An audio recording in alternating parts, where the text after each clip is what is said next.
Hi guys, and welcome to Mari's World.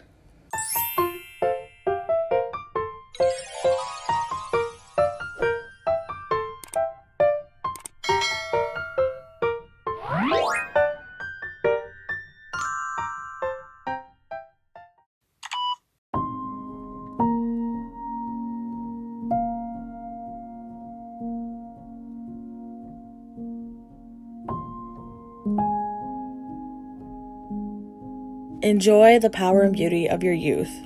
Well, never mind, you will not understand the power and beauty of your youth until they've faded.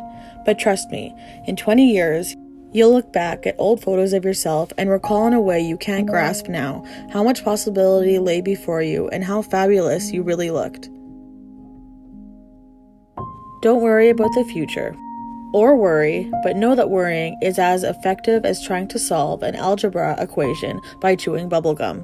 The real troubles in your life are apt to be things that never crossed your worried mind, the kind that blindsides you at 4 p.m. on some idle Tuesday.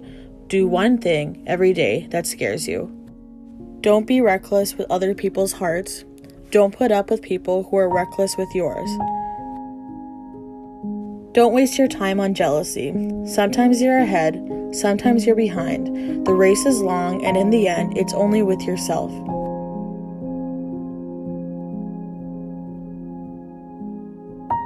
Remember compliments you receive. Forget the insults. If you succeed in doing this, tell me how. Keep your old love letters. Throw away your old bank statements. Don't feel guilty if you don't know what you want to do with your life. The most interesting people I know didn't know at 22 what they wanted to do with their lives. Some of the most interesting 40-year-olds I know still don't. Get plenty of calcium, be kind to your knees, you'll miss them when they're gone. Maybe you'll marry, maybe you won't.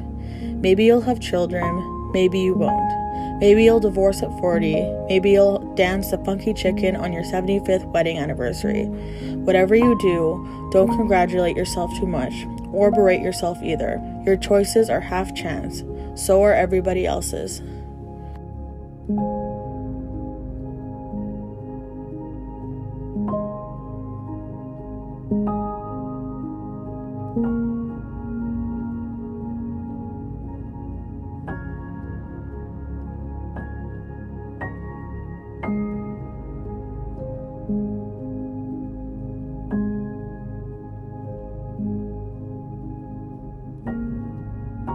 Enjoy your body. Use it in every way you can.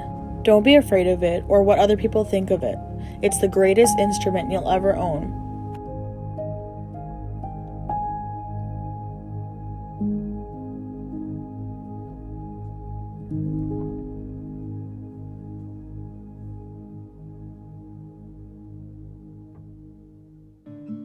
Dance, even if you have nowhere to do it but your own living room.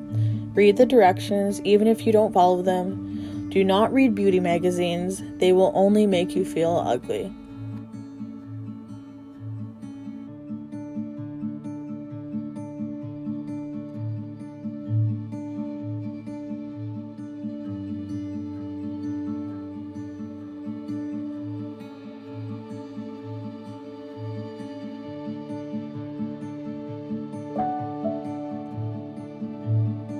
Get to know your parents. You never know when they'll be gone for good.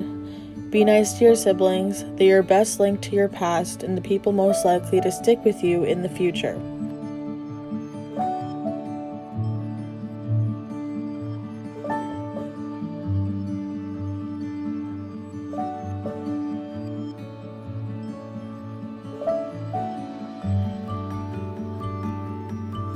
Understand that friends come and go, but a precious few who should hold on.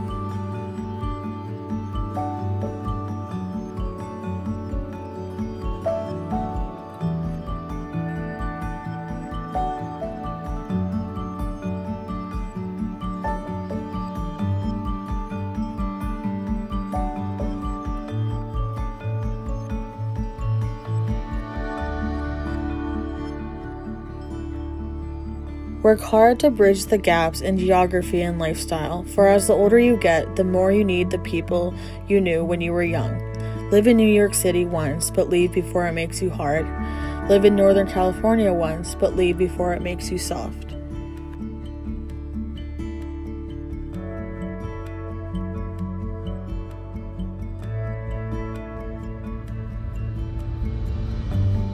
Accept certain inalienable truths. Prices will rise, politicians will philander, you too will get old. And when you do, you'll fantasize that when you were young, prices were reasonable, politicians were noble, and children respected their elders.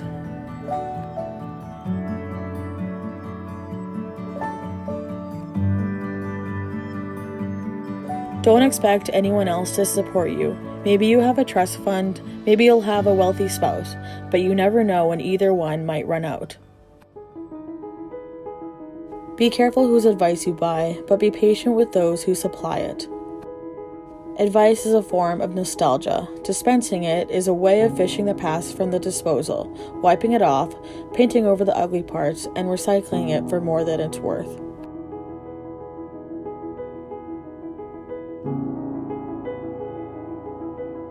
It can be tempting to live your life like a prequel, to live as if you're setting up your own story, and once you lose the weight, once you have the money, once you graduate school, once you're in a relationship, once, then finally you'll begin to live, and everything you do up until that point is some kind of half-life, some unimportant foreword you can skip. Don't do this. Inhabit your life completely. Sink fully into the wealth of your existence. The power to manifest is in the fearless owning of who you are, so that you can shape where you're going. When it comes down to it, I think if any of us are going to make it, we simply have to believe. We have to believe in the power of the small things, in the comfort of a cup of coffee, in the calming, melted hues of a sunrise, in hearing our mother's voice on the other end of the phone after a long day.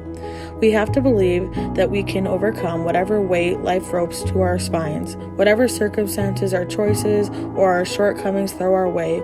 We have to believe in love.